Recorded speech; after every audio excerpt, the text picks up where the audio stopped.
Hello guys, welcome to मंजिल। आज की इस वीडियो में मैं आपके साथ शेयर करने वाली हूँ avoid 3 mistakes for positive result. And start करने से पहले मैं आपको करंट सिनेरियो डिस्कस कर देती हूँ।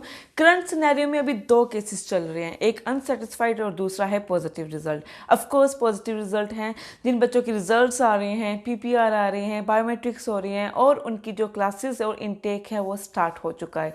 But on the other hand जो अनसेटिस्फाइड वाले बच्चे हैं, वी ऑल नो, वो हैं क्यूबेक वाले बच्चे। क्यूबेक वाले बच्चों को पीपीआर नहीं मिल रहा है एंड रिजल्ट स्लो होने के कारण वो काफ़ी ज़्यादा अनसेटिस्फाइड हैं एंड कन्फ्यूज़न भी है कि क्या वो क्यूबिक में अप्लाई करें या ना करें। मैंने लास्ट वीडियो में आपको बताया था क्यूबिक के लिए कि आप अप्लाई कर सकते हो या नहीं कर सकते। बट जब भी क्यूबिक को मैं बात करती हूँ तो बहुत सारे स्टूडेंट ऐसे होते हैं जो प्रूफ मांगते हैं कि अगर जिन बच्चों का पीपीआर आ रहा है उसका आप प्रूफ दिखाइए तो ही हम देखेंगे कि हमने क्यूबिक के लिए अप्लाई करना है या नहीं करना है। एंड इसके लिए मैंने आपको पहले भी बताया है कि अगर आपको इस तरह का कोई प्रूफ चाहिए तो डायरेक्टली आप उस कॉलेज में कांटेक्ट कीजिएगा क्यूबेक के जहाँ पर आप अप्लाई करने की कोशिश कर रहे हैं एंड उनसे डिमांड और रिक्वेस्ट कीजिएगा कि जो उनके पीपीआर के रिजल्ट्स हैं वो आपको इन एनी एविडेंस वो शो कर दें, सो दैट जो है आपका जो माइंडसेट है वो क्लियर हो जाए।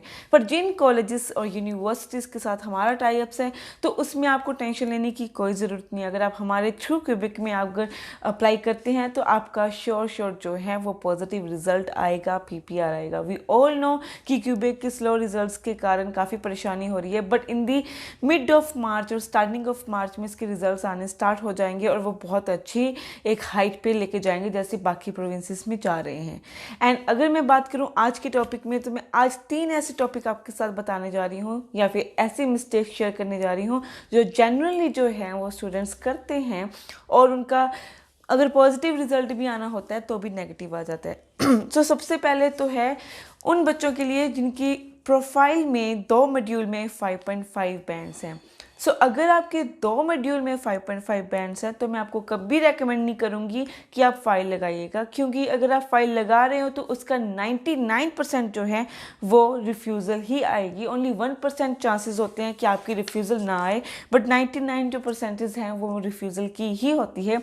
एंड जनरली मिस्टेक्स वो बच्चे करते हैं जो बहुत बार आइल्स दे चुके होते हैं और आइल्स में उनका स्कोर नहीं आ रहा होता और वो ये रिस्क ले लेते हैं कि चलो अप्लाई करके देख लेते हैं, देखा जाएगा जो होगा। सो अगर आप ये रिस्क ले रहे हो, मेक श्योर कि ये रिस्क जो है वो आपका ही है और कोई भी रिस्पॉन्सिबल नहीं होगा, क्योंकि 2 मॉड्यूल्स में 5.5 के रिस्पॉन्सेज इतने अच्छे नहीं हैं, क्योंकि 1.1 मॉड्यूल में ही 5.5 थोड़ी सी डिफ़िकल्टी क्रिएट कर देता है, ये फिर भी 2 मॉड्यूल्स हैं। सो अगर आपको ऐसा लगता है कि आप अप्लाई करने वाले हो 2 मॉड्यूल के साथ, सो आई सजेस्ट यू कि अगर आप अप्लाई ना करें तो ही बेटर होगा।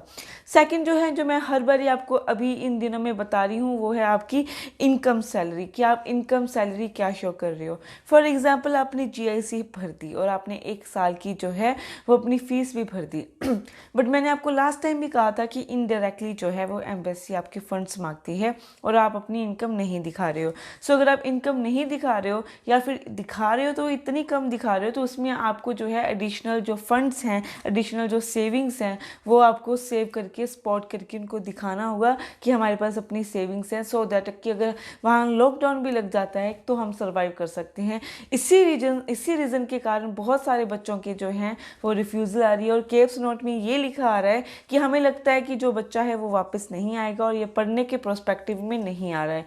असल में रीज़न इसका यही होता है कि आपकी वो इनकम जो है उन्हें सेटिस्फाई नहीं कर पा रही है। सो फैमिली के जिस मेंबर की आप अपनी इनकम दिखा रहे हो, मेक श्योर कि वो मेंबर जो है वो वेल सेटल होना चाहिए, उसकी जो रिटर्न्स हैं वो प्रॉपर तरीके से भरी होनी चाहिए। और मोस्टली कि एक मिनिमम स्पॉट वाली फ़ाइल बिल्कुल मत लगाइएगा। मिनिमम स्पॉट वाली फ़ाइल का मतलब है कि उतनी आप रिटर्न दिखाइएगा जितने आपके जो है आपको टैक्स ना पे करना पड़े। तो अगर आप मिनिमम स्पॉट वाली फ़ाइल लगाते हैं तो भी वो रिजेक्ट हो जाती है, क्योंकि ये मैंडेटरी है कि आप थोड़ा सा चाहे टैक्स भर लीजिए। फॉर एग्जांपल थोड़ा सा आप टैक्स गवर्नमेंट को दे दीजिए, बट अपनी जो है ऐसी रिटर्न दिखाइएगा जिसमें उनको लगे कि ये अपनी कंट्री में टैक्स भरता है, सो दैट आपकी जो प्रोफाइल है उसे पॉजिटिव तरीके से एनालाइज किया जाए। और अगर मैं टैक्स फ्री और टैक्स की बात करूँ, सो मिनिमम स्पॉट जो होती है हमारी वो 5 लाख से शुरू होती है। तो 5 लाख आप शो कर सकते हैं, बट बट इसमें मैं आपको पहले बता दूं ये नॉन टैक्सेबल की कंडीशन में आता है, इस कैटेगरी में फॉल करता है। सो अगर आपकी रिफ्यूज़ होती है so it's all up to you. So इसलिए मैं रेकमेंड करती हूँ कि जहाँ आपने अपनी टैक्स वाली ये इनकम शो करनी है सो गो फॉर 6 और 7 लाख की रिटर्न, जिसमें आपको जो है वो टैक्सेस वाली शो हो जाए और आपकी जो प्रोफाइल है वो थोड़ी सी पॉजिटिव जो है वो साउंड हो। और जो थर्ड पॉइंट है हमारा वो है कोर्स रेलेवेंसी। आज के स्टूडेंट्स जो हैं वो उनकी सिर्फ 4 कैटेगरी है, जैसे हमें पता है medical, non medical, arts and commerce, और इसी 4 कैटेगरी को देखकर वो अपनी जो है आगे कोर्स ढूंढते हैं, अपनी कैटेगरी के लिए ढूंढते हैं, डिप्लोमा के लिए ढूंढते हैं। पर मैं यहाँ पे क्लियर करने देना चाहती हूँ कि कुछ स्टूडेंट्स ये नहीं देखते, अपनी प्रोफाइल को नहीं देखते कि उनके +2 में जिस मार्क्स में मार्क्स कम है, जिस सब्जेक्ट में मार्क्स कम है, कि वो जो आगे कोर्स ले रहे हैं क्या उस कोर्स में उस सब्जेक्ट्स की रिक्वायरमेंट नहीं है, तो आप प्रोसीड कीजिएगा।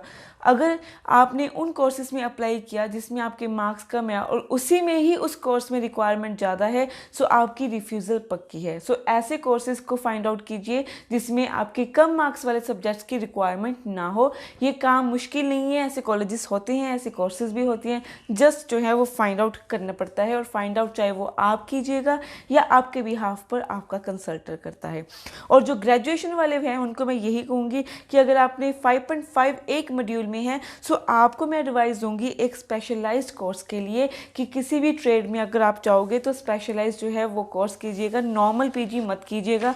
क्योंकि क्या होता है कि स्पेशलाइज्ड कोर्स पहले 2 साल का होता है और उसमें क्या होता है कि अगर आप अकेले BCA कर लेते हो और एक में आपका 5.5 है तो उसमें आप आगे जाकर डाटाबेस एडमिनिस्ट्रेशन या फिर वायरलेस टेक्नोलॉजी या ऐसे कुछ कोर्सेज कर सकते हैं जो स्पेशलाइजेशन हो एक फील्ड में। सो अगर आपका एक में 5.5 है और आप इस तरह का कोई कोर्स चूज़ करते हैं तो आपका रिफ्यूज़ल नहीं आएगा, फॉर श्योर आपका पॉजिटिव रिजल्ट आएगा। बट अगर आप डिप्लोमा इन IT या फिर डिप्लोमा इन नॉर्मल जैसे हम करते हैं कंप्यूटर साइंस या किसी और में डायरेक्ट एडमिशन लेते हैं विदाउट, अगर एक में 5.5 है तो आपका जो रिजल्ट है वो बहुत हद तक जो है वो नेगेटिव आने के चांसेस हैं। सो पॉजिटिव रिजल्ट के लिए आपको स्पेशलाइज इन वन ट्रेड में एडमिशन लेना पड़ेगा, उसके लिए आप हमें डायरेक्ट कॉन्टैक्ट भी कर सकते हैं।